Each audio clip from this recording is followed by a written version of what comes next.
Mudah-mudahan pada pagi ini kita diberi rahmat, diberi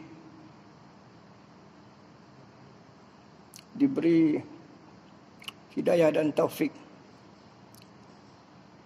Sebelum kita mulakan kuliah ini, suka saya menyebutkan bahawa tuan-tuan yang dipanggil oleh Allah Subhanahu Wa Taala ke masjid pada pagi ini adalah untuk mendengar ilmu. Dan ilmu ini sangat penting kerana setiap perkataan, setiap ayat, setiap ungkapan ilmu ini, dengar, jadi kalau kita amal ikhlas akan membawa kita kepada syurga. Perjalanan kita ni tuan-tuan jauh. Paling jauh. Jadi marilah kita sama-sama buat persiapan ni. Persiapan paling jauh. Tak boleh balik lah. Jadi kita selalu tanya diri kita, standard amalan kita ini taruh mana? Boleh tak bawa keselamatan kita di akhirat, negara yang kekal abadi? Dahsyat. Dah beribu-ribu kes di mahkamahkan di dunia ini daripada zaman purbakala, zaman Nabi Adam. Orang dulu ada mahkamah sekali lagi di padang mahsyar. Habis semua, dibongkar, semua habis. Malu jangan cakap lah malu tu. Azab, seksa. Sendiri-sendiri pula tu. InsyaAllah pada pagi ini kita akan berkongsi satu tajuk, iaitu, baiklah saya ambil ni. Tawakkal Allah. Bismillahirrahmanirrahim. Jangan berharap kepada sesuatu selain Allah. Tuan-tuan sekalian, saya mengajak diri saya dan tuan-tuan, oleh kerana kita berada di akhir zaman, marilah kita sama-sama berfikir. Cara fikir, cara fikir ni kena ubah. Tak ada macam yang sedia kita faham. Sebab apa tuan-tuan? Di akhir zaman ni ada sekelompok manusia yang akan bangunkan Islam, yang terdiri daripada wali-wali Allah. Mereka ni selaras pemikiran. Sampai satu tahap ni lah dia. Jangan berharap kepada sesuatu selain Allah. Sebenarnya, hakikatnya, ni tinggi, tapi kita kena macam tu. Saya baca Melayu dia. Bismillahirrahmanirrahim. Jangan melanggar, melampaui niat, tujuan kamu, hasrat, harapan kamu kepada lain-lainnya. Maka Tuhan yang Maha Pemurah itu tidak dapat dilewati oleh sesuatu harapan angan-angan. Mengharap selain dari Allah itu, mengharap pada orang tu, yang orang tu sama dia nak bantu, tolong, dia nak beri tu atas Allah juga. Jadi bila kita mengharap pada makhluk, pada manusia khasnya, bermakna itu adalah angan-angan. Sama ada dia bagi atau tidak bagi, hakikatnya atas Allah. Kalau Allah yang gerakkan. Ini dia punya kunci dia. Yang mana kita setiap saat dalam lubuk hati kita, cara kita berfikir kena macam ni. Manusia tak pernah tolong. Orang bagi tu, orang bagi ni, ucap terima kasih. Itu mana orang yang beradab, orang yang bersopan, orang yang berakhlak, berterima kasih sesama manusia. Zahirnya, jadi cakap ucap terima kasih. Hakikatnya Allah yang mendorong seseorang. Jadi kita selalu lupa benda ni. Perasaan yang luhur, enggan membuka hajat, keperluan kepada orang yang tidak dermawan, dan tidak ada yang dermawan pada hakikat yang sebenarnya kecuali Allah SWT. Jadi kita ni pun, diri kita milik Allah. Isteri kita, anak kita, milik Allah. Kita diamanahkan oleh Allah. Kalau kita bahas dari 1 sampai infinity, semuanya milik Allah. Tak ada yang sebenarnya milik kita. Yang kata milik kita ini nisbah saja. Pada bahasa saja. Hakikatnya tak. Jadi kita nak hakikatnya. Nak bahagia sini ke bahagia sana? Kalau orang suruh pilih. Nak bahagia sana lah.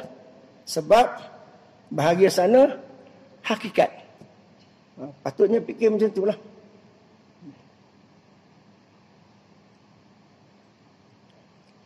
Jadi tuan-tuan yang dirahmati Allah sekalian, tuan-tuan kena rebut ni. Kita ni dipanjangkan usia sampai sekarang ni. Kita tak boleh puas hati. Jangan jadi orang Melayu Islam yang cukup sekadarnya. Kita tengok negara kita macam mana. Lepas satu-satu orang besar-besar yang berjasa pada negara, satu-satu dibongkar. Lepas ni nak dibongkar semua satu-satu. Kita kata padan muka dekat dia orang. Kita punya giliran mana? Kita punya giliran belum lagi. Hati-hati tuan-tuan. Kalau orang telah dimalukan, giliran dia. Dimalukan, didedahkan. Tak kira perempuan lelaki. Dia hidup ni macam roda. Giliran kita. Kalau Allah sayang kita, salah satu cara dia bagi giliran kita pula. Giliran kita malu. Dulu kita kata kat orang, giliran kita pula. Allahu Akbar. Al-Karim ialah, Karim itu mulia lah, apabila berkuasa memaafkan. Saya bagi tahu tuan-tuan, kalau tuan-tuan banyak amal pun, tuan-tuan kena jadi orang yang pemaaf. Kena sedia maaf. Orang tu minta maaf ke, tak minta maaf, tuan-tuan dalam hati tuan dah maafkan. Semua salah orang. Ya Allah, ya Tuanku, sebelum aku mati ni, ya Allah, aku dah maafkan semua salah orang dekat dunia ni. Islam ke, tak Islam ke, sengaja ke tak sengaja, aku maafkan semua. Kena ada macam tu. Sebab baik kita ni, kena baik yang menyeluruh, zahir batin. Bukan boleh kita pilih-pilih. Aku semayang puasa hak ni dah. Yang ni maaf, aku tak maafkan orang. Tak boleh macam tu. Masuk neraka kita. Bila berjanji menepati. Nak maafkan orang bukan senang. Tuan pun tahulah, orang salah dengan diri kita ni, macam mana tiba-tiba nak maafkan dia. Buta-buta nak bagi maaf senang. Tapi kalau kita beriman dengan hari akhirat, maafkan je. Tak payah cari alasan lah. Janji nak tepati. Janji pada anak, pada isteri, pada kawan, pada saudara. Macam-macam janji itu pun susah lah. Salah satu ibadah ialah berjanji menepati. Susah nak tepati janji. Sebab itu dalam taubat kita, ya Allah, taubatkan aku. Kalau kita dah selalu minta taubat dah, astagfirullahalazim, aku bertaubat ya Allah. Menipu ya, aku bertaubat ya Allah. Dah tua bangka buat lagi dosa je, ada je. Ya Allah, kau taubatkan semua dosa-dosa aku ya Allah. Sebelum aku mati ni ya Allah, kau jadikanlah akhlak aku ni akhlak sebagaimana Nabi Muhammad SAW. Itu tidak mustahil. Kerana di akhir zaman, orang yang bangun Islam tu adalah akhlaknya macam Nabi. Akhlaknya macam Nabi. Dahsyat. Boleh macam tu. Dan bila memberi, lebih memuaskan dari harapan. Patut bagi RM5, bagi 10. Patut bagi 10, bagi 20. Macam tu. Patut bagi yang biasa-biasa, bagi luar biasa.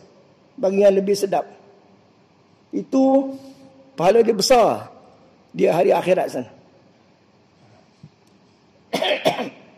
Dan tidak hirau berapa pemberiannya dan kepada siapa memberinya. Dia tak kisah. Oh, Masya Allah. Dahsyat. Saya perhatilah, walaupun tak selalu perhati, pendakwah, ustaz-ustaz sekarang diuji. Mana yang tak diuji? Oh, dahsyat. Diuji dengan kes seks lah. Buat tak buat tu nombor 2. Tapi ujiannya bentuk macam tu. Kena sihir lah. Tiba-tiba fahamannya macam tu. Saya nak nasihat kepada ahli masjid ini, supaya kita ini berani. Tuan-tuan yang dirahmati sekalian, daripada dulu saya sudah memberi satu hints, satu tip kepada tuan-tuan. Di masjid mana pun, surau mana pun, saya memberi tip ini. Memberi panduan. Kita tak boleh mudah-mudah kata orang sesat. Sebab orang yang nak mengatakan sesat ni bukan mestinya suara-suara rasmi saja. Kita dah tahu ni zaman fitnah. Nama pun zaman fitnah. Kenapa tak kaji? Kaji kepada orang yang pakar di bidang dia. Aswaja, ahli sunnah wal jamaah, mazhab Imam Syafi'i. Rujuk kitab pun aswaja. Tuan-tuan jangan ingat kes 20 tahun, 40 tahun, 60 tahun itu kes sudah muktamad. Belum lagi. Jadi kalau tuan-tuan bersikap macam tu, ambil mudah macam tu, tak berani bertanya, tahu tuduh je, ikut cakap orang, tuan-tuan nasib tak baik lah. Sekalipun sembahyang. Tuan-tuan jangan ingat hari-hari pergi masjid dah selamat. Hari-hari puasa sunat dah selamat, tuan-tuan. Ini saya bagi tahu. Allahu Akbar. Seterusnya, jangan mengadu meminta sesuatu hajat kepada selain Allah. Melainkan Allah dulu. Ya Allah, aku ni susah ya Allah. Aku ni sakit ya Allah. Kau bagilah. Orang-orang ni sekian ni bantu aku. Itu boleh. Maknanya kita minta Allah yang tolong kita. Ya Allah, kau tolonglah aku, makbulkan doa aku dengan berkat Nabi. Bukan minta dengan Nabi. Sekalipun kita kata Assalamualaikum ayuhan Nabi, salam Assalamualaikum ya Rasulullah, kat makam dia, aku datang kepada kamu sebab roh dia hidup. Tu kita sembang dengan dia. Dengan mak kita pun boleh sembang. Aku ada hajat kepada engkau ya Rasulullah di Raudah sana di Madinah. Kau mintalah dengan Allah supaya dosa-dosa kami ini diampunkan. Jadi minta pada Nabi ke minta pada Allah tu? Minta pada Allah. Nabi sebagai sebab. Sayang, tolong bawa kopi untuk abang ni. Minta pada isteri ke pada Allah? Atas niat kita. Kalau niat kita, minta dengan Allah melalui sebab tu. Kalau minta semata-mata dengan bini, bini boleh bawa kopi, boleh buat kopi, bawa untuk kita. Tak ada kena-mengena dengan Allah, syirik. Ni ramai orang tak faham. Allahu Akbar. Saya nak bagi satu ilmu yang agak tinggi sikit, supaya tuan-tuan fikir lepas ni. Bab syirik ni. Syirik ni boleh terjadi apabila contoh kita buka lampu bilik air, switch dia. Biasalah nak masuk bilik air, pap, tutup, buka lampu. Jadi kita rasa kita boleh buka lampu tadi dengan kuasa kita, tenaga kita, kemampuan kita, tak ada campur tangan dengan Allah. Petik je lah, tak. Tu nyala. Syirik. Syirik. Tak ada kait dengan Allah. Sebab itu, bila nak buka tu baca bismillah ke, tak baca bismillah ke, ada kaitan semua dengan izin Allah. Itu yang nyatakan apa ni, Nur Muhammad ma fi qalbi khairullah. Semuanya Allah belaka, bukan milik kita. Sampai tahap tu, kalau orang yang mengaji ilmu makrifat, tak tahulah tuan-tuan punya pengajian setakat mana tuan-tuan praktikkan. Kita ni tak boleh putus. Kita ni tak boleh putus perasaan kita dengan Allah SWT. Bagaimana sesuatu, anak dia kata, selain Allah akan dapat menyingkirkan bencana yang menimpa diri sendiri. Masa bila? Cuba tunjukkan bukti. Selain daripada Allah boleh bantu kita. Keadaan mana pun tak boleh. Allahu Akbar. Tibanya suatu bencana itu menyebabkan engkau berhajat kepada bantuan, pertolongan.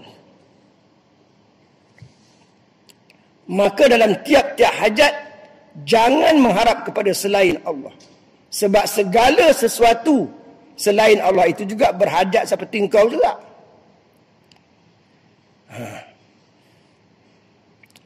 Contoh, kita nak derma orang pergi rumah. Assalamualaikum. Tuan, kami ini daripada Tahfiz ni sekian-sekian. Nak minta bantuan lah, dia kata. Saat-saat kita ada duit tu dekat lemari tu. Katalah 100 ke 150 ke. Sebenarnya, duit yang kita simpan 150 tu, belum tentu lagi ada kat situ. Belum tentu lagi ada. Kalau Allah hilangkan, hilang. Sampai tahap tu keyakinan kita. Tauhid kita tu kena macam tu. Bukan mesti ada punya. Semalam aku letak situ. Garanti ada. Syirik. Walaupun ada. Kita pergi-pergi, ni ada. Syirik juga. Sebab keyakinan kita bahawa kita bergantung kepada usaha kita. Aku letak semalam. Jadi dia mesti ada. Engkau ke Tuhan? Banyak kali benda tu berlaku pada diri kita. Kunci kereta, kunci rumah. Kita letak yakin, tiba-tiba hilang juga.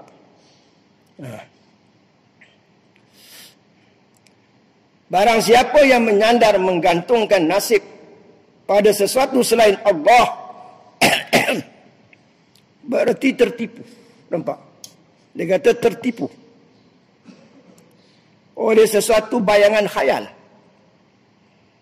Tak ada sebenarnya. Ini yang saya kata, tuan-tuan kena berubah sikap. Bukan sembahyang saja, bukan Jumaat saja, cara berfikir. Oh, rupanya Ustaz, Allah ni tak boleh kita tinggal ke? Ya, tak boleh kita tinggal. Tak boleh kita tinggal tu macam mana? Maknanya kita bawa tu bawa macam mana? Makna kita selalu ingat segala macam usaha, perbuatan, tindakan kita ini terkait dengan Allah. Macam tu.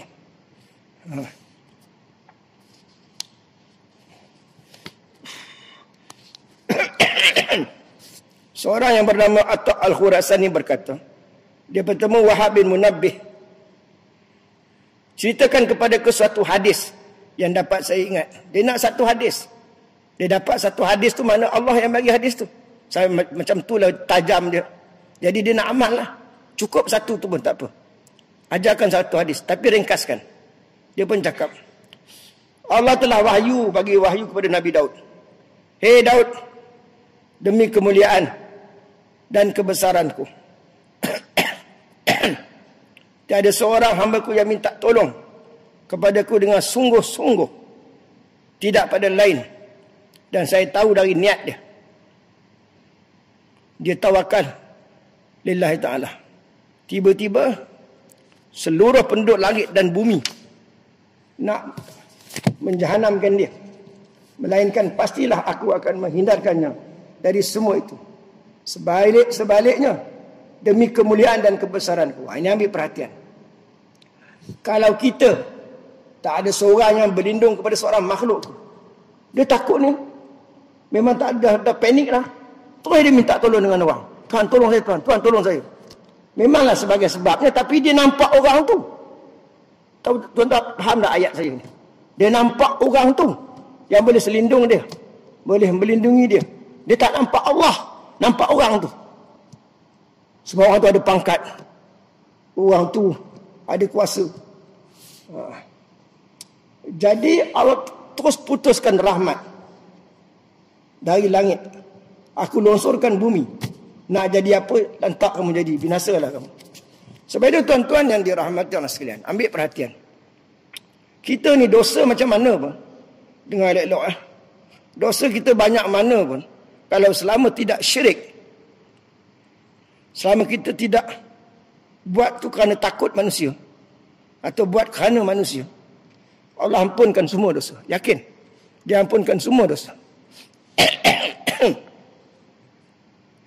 Tapi dosa sikit bergelumah dengan syirik,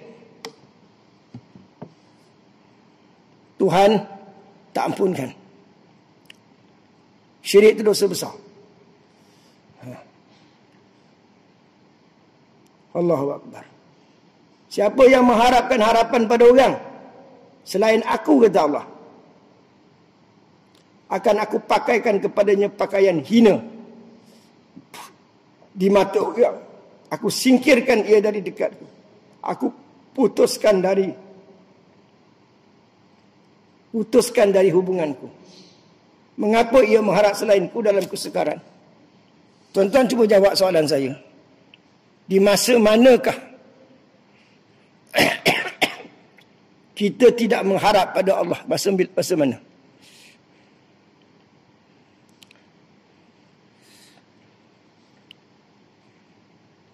Kalau kita sakit ni, kita panggil anak. Syaman sini. Wani sini. Ketika itu pun, semua itu adalah bantuan Allah SWT. Bukan bantuan anak-anak. Isteri kita panggil Wani, kita minta tolong. Semuanya pada hakikatnya, kita minta tolong dengan Allah. Tapi atas kita, niat kita tu macam mana? Niat kita tu yang dipersoalkan. Adakah kita ni panggil anak kita yakin anak kita boleh tolong? Aku tak susah. Anak aku 5 orang doktor, semua doktor. Dia orang tak bulan bantu aku. Seorang bagi 2,000, seorang bagi 1,500. Tak susah dah. Tapi kalau kita kata macam tu, belum lagi dosa, belum. Kecuali kita putuskan dengan Allah. Putus macam mana tu, Ustaz? Dia orang bagi tu tak ada kena-mengena dengan Allah. Itu tak payah cakap, Ustaz, semua orang dah tahu. Ya ke?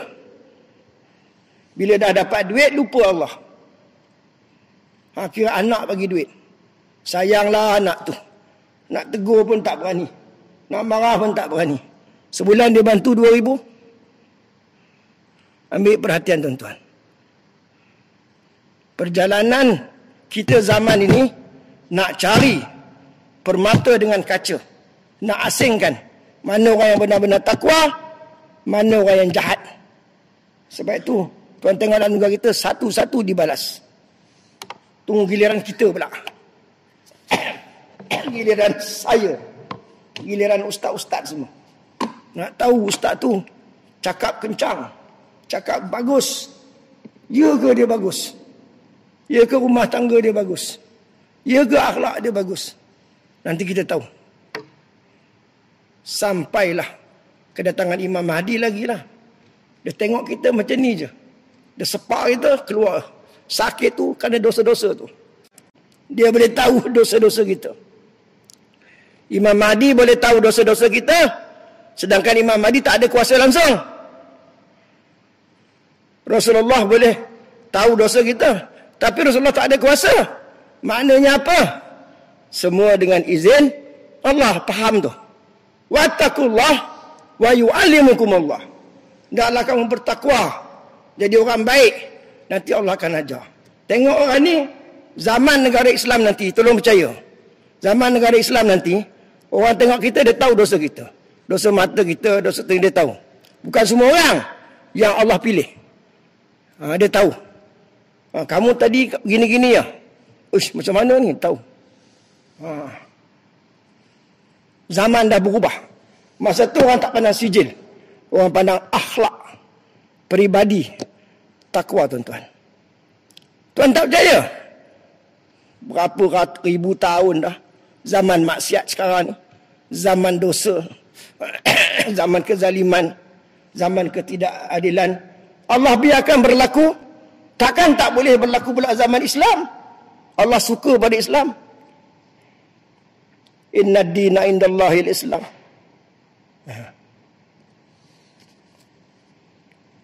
Jadi, doalah panjang umur. Moga-moga dapat jumpa Imam Mahdi. Siapa jumpa Imam Mahdi, hati kita hitam. Sehitam-hitamnya macam pongkong kuali. InsyaAllah akan bersih. Akan ditaubatkan. Tapi ramai orang dengar cerita Imam Mahdi, Macam cerita hantu pucung, hantu raya. Imam Mahdi ganas. Imam Mahdi bunuh orang. Imam Mahdi perang. Imam Mahdi bergaduh, tipu. Imam Mahdi ni adalah penyelamat, orang baik. Yang orang ada kepentingan ajaran sesat itu, dialah salah, bukan salah Imam Mahdi. Akhirnya kita menyalahkan Imam Mahdi. Sebenarnya orang yang mencerita tu yang salah. Dia fahaman dia tak betul. Jam berapa jam? Syekh. Ada lagi. Sampai berapa? Biasa. Ha? Lagi lalu. Subhanallah. Baiklah, ni yang terakhirlah. Bismillahirrahmanirrahim. Tuan-tuan yang dirahmati sekalian, di alaf ini, di zaman ini, di masa ini, tidak lama lagi peristiwa karamah yang main peranan. Karamah ini benda ajaib, sebab kemenangan Islam yang tulen zaman berzaman dengan cara karamah, campur tangan kuasa Allah SWT. Karamah dan barakah pemimpin yang bertakwa. Sebab itu kita boleh datang ke masjid ni, sebenarnya bukan atas kita. Aku sendirilah usaha. Tu ada sifat keakuan lagi. Cakap macam tak salah. Ini berkat mak ayah saya yang selalu doakan saya. Ini berkat guru saya, mursyid saya. Masalahnya saya perhati sekarang ni di masjid-masjid banyak begini. Dia dengar guru mengajar. Dengar dia terima, telan. Bila satu masa satu isu, dia tak setuju dengan guru tu. Dia terus buat kesimpulan.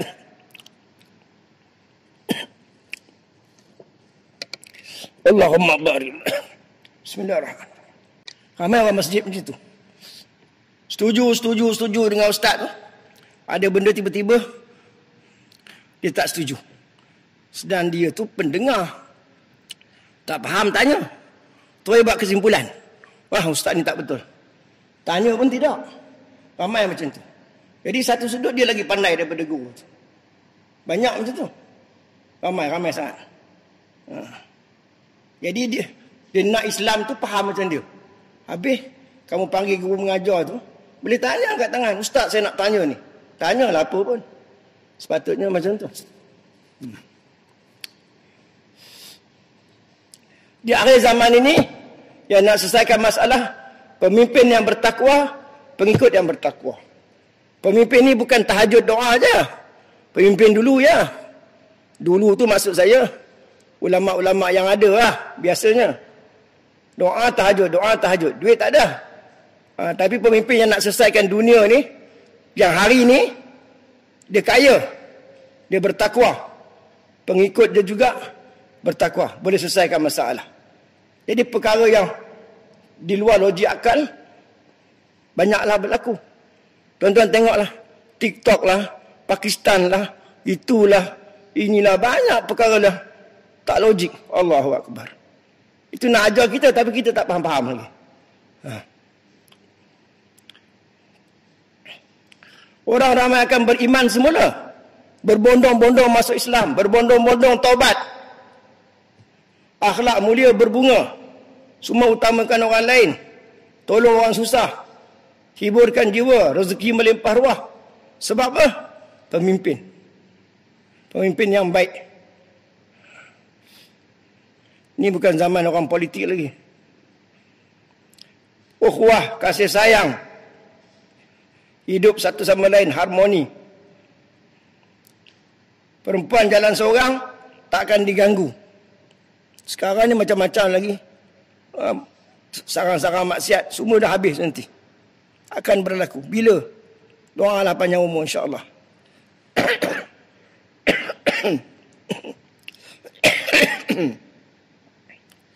Tidak ada manusia yang terbiar, terutama di sudut makan minum. Orang yang nak berlakon dan pura-pura malu dengan sendiri. Ahli agama dengan ungkapan nasyid ini. Ahli agama berjawatan rasmi. Ahli agama berjawatan rasmi. Perosak agama di atas nama agama. Mereka akan sadar diri kerana kesalahan mereka. Di waktu itu, segalanya akan terbongkar. Segalanya akan terbongkar. Takkan dapat lagi berpura-pura. Takkan dapat lagi berpura-pura. Zaman itu akan datang tak lama lagi. Kerana ia akan terjadi, ia akan pasti tiba. Di akhir zaman, yang paling menakutkan, ulama yang memandang dunia, cinta dunia.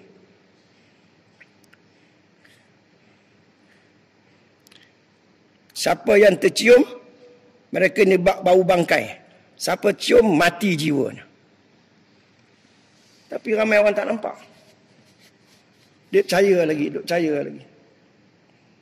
Sudah ni kita jadi macam ni lah.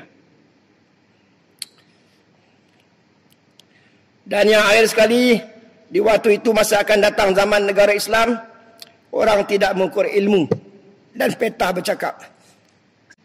Kau hebat bercakap, ilmu kau tinggi, tapi siapa yang akhlak mulia?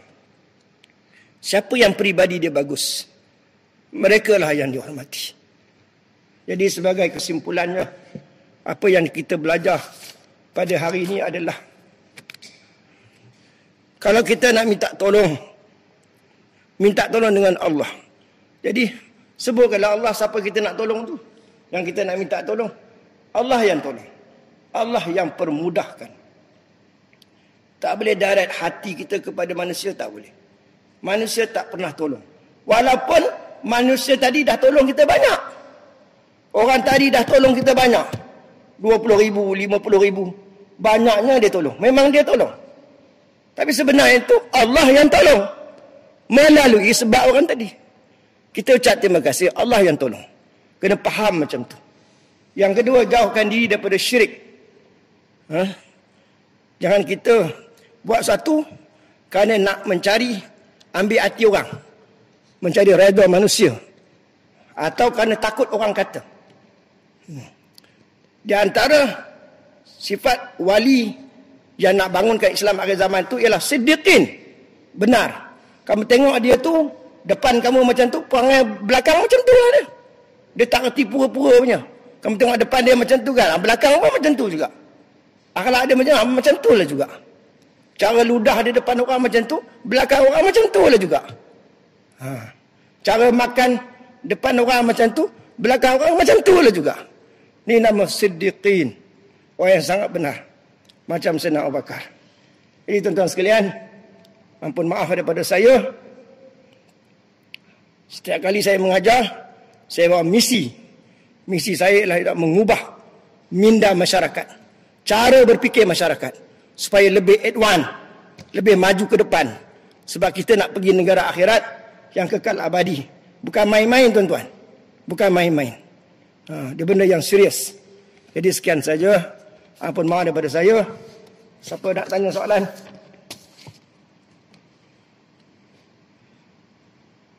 Tak ada. Al-Fatihah. Ahli agama berjawatan resmi, perosak agama di atas nama agama. Mereka akan sedar diri atau menerima hukuman ilahi kerana kesalahan mereka. Kerana kesalahan mereka. Di waktu itu dunia ini segalanya akan berubah. Di waktu itu dunia ini segalanya akan berubah. Segala rahsia akan terbongkar, takkan dapat lagi berpura-pura, kerana ia akan